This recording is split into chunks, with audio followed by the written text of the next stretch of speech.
নমস্কার, আপনারা কেমন আছেন? কর্ণিকাজ ডেলি লাইফ নতুন আরেকটি ব্লগে সবাইকে স্বাগত জানাই। সপ্তাহের প্রত্যেকটি ব্যস্ততম দিনের মধ্যে আজকে খুব সুন্দর একটি দিন। আজকে বাড়িতে তৈরি করব চুষি পিঠা। শীতকাল পড়ে গেছে কিন্তু এখনও কোনো পিঠা খাওয়া হয়নি, আর মেয়ে খুব পছন্দ করে এই চুষি পিঠা খেতে। তাই আজকে এটা বানিয়ে নেব।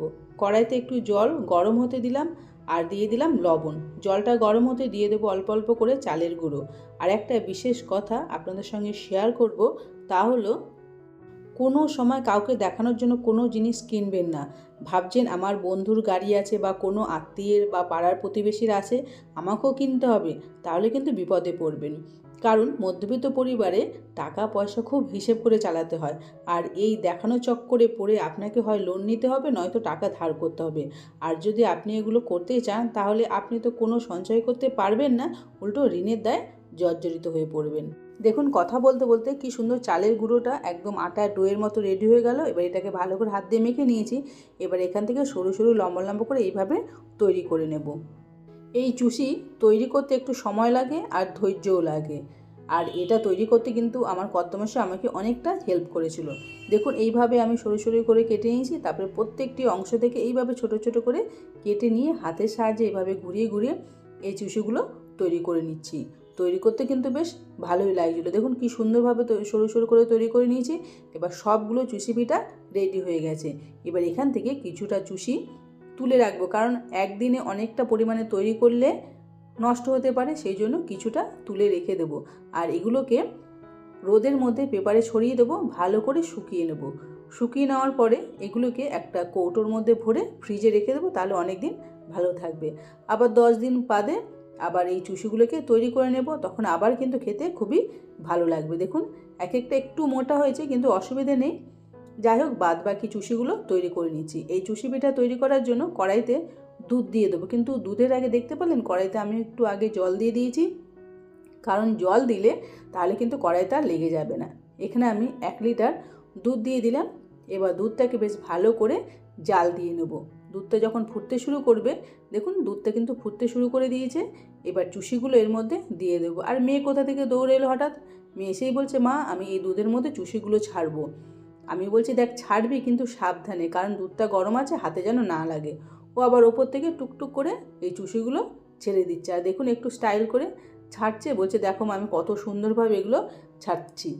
এবার এগুলোকে একটু ফুটিয়ে নেব। আর মিষ্টি খাবারে তো একটু লবণ দিতেই হবে, নাহলে কিন্তু টেস্ট আসবে না। লবণ দিয়ে আর একটু ভালো করে ফুটিয়ে নেব। এবার দিয়ে দিচ্ছি চিনি। চিনিটা পরেই দিতে হবে।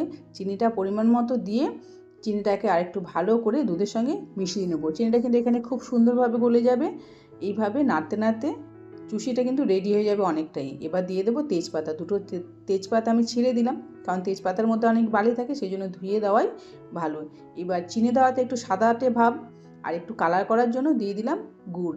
আর এই গুড়টা এত সুন্দর, এটার গন্ধটা এত সুন্দর, আর খেতেও কিন্তু খুবই টেস্টি। আর গুড়টা দেওয়াতে দেখুন কত সুন্দর কালার হয়ে গেল। আর এটাই কিন্তু বেশি ফুটিয়ে নেবো না, তাহলে একদম গাঢ় হয়ে যাবে। আর এটা কিন্তু একদম রেডি হয়ে গেছে। এবার ঠান্ডা হলেই কিন্তু এটা খেতে হবে, কারণ গরম গরম এই পিঠাটা খেতে অত টেস্টি হয় না। যত ঠান্ডা হবে ততই কিন্তু খেতে ভালো লাগবে। এবার এটাকে ঢেকে রেখে দিলাম ঠান্ডা হওয়ার জন্য। সপ্তাহের অন্য দিনের মধ্যে আজকের দিনটা কেন ভালো বললাম দেখুন। বিকেলবেলায় মেয়েকে নিয়ে বেরিয়ে পড়লাম একটু হাঁটতে। বড়দিন উপলক্ষে ওদের স্কুল বেশ কয়েকদিন ছুটি দিয়েছে, তাই আমি আর মেয়ে মিলে ঠিক করলাম বিকেল হলেই ঘুরতে বেরিয়ে পড়ব। কারণ আমাদের এলাকার মধ্যে অনেক জায়গা আছে যেটা আমরা চিনি না, তাই ঘুরতে ঘুরতে অনেকটা জায়গা আমরা চিনেও নেব, আর বেশ ভালোই লাগছে। আর দেখুন ওই দূরে দেখতে পাচ্ছেন গাছের আড়ালে সূর্যের আলো। সূর্য মামা সারাদিন কাজ করে এবার যাচ্ছে ঘুমোতে। কি সুন্দর লাগছে তাই না বলুন? দুপুরবেলা খেয়ে দিয়ে যদি কম্বলের নিচে শুয়ে পড়তাম, তাহলে কি আর এত সুন্দর দৃশ্য দেখতে পেতাম? আর মাথার ওপর দিয়ে যাচ্ছে একটি এরোপ্লেন, যেটা দেখতে আমার কিন্তু খুবই ভালো লাগে। এবার আমরা যাচ্ছি অন্য আরেকটা গলিতে। হাঁটতে হাঁটতে কত গলি দেখতে পেলাম। এবার একটা সরু গলি ধরলাম আমরা। আর মেয়ে তো বলেই চলেছে, মা তুমি কোন কোন গলিতে ঢুকছো? আমি ওকে বলছি চুপচাপ চল, আর একটা করে ল্যান্ডমার্ক করে রাখ, যাতে ফেরার পথে কোনো অসুবিধে না হয়। সত্যি আমাদের বাড়ির এদিকে এত অলিগলি আছে, যেটা না বেরোলে আমরা বুঝতেই পারতাম না। আর হঠাৎই হাঁটতে হাঁটতে দেখুন আমাদের সামনে এই পঞ্চপাণ্ডব উপস্থিত হলো। ওদের তো দেখে আমার খুব ভালো লাগলো, কিন্তু মেয়ে একটু ভয় পেয়ে গেছে।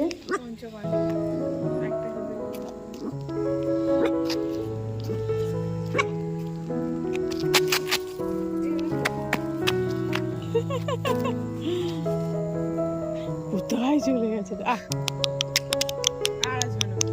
এই মশা কামড়াচ্ছে রে।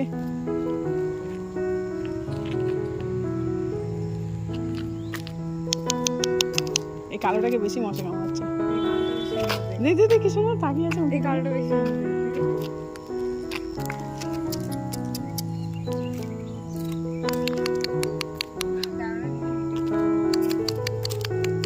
কত মশা কামড়াচ্ছে রে।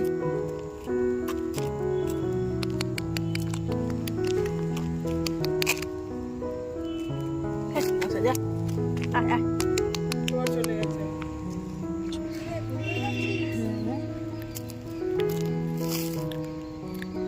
এই যে ফুলকপি ডাঁট খাচ্ছে, পেট ভর্তি আছে। ডাঁট খাচ্ছে।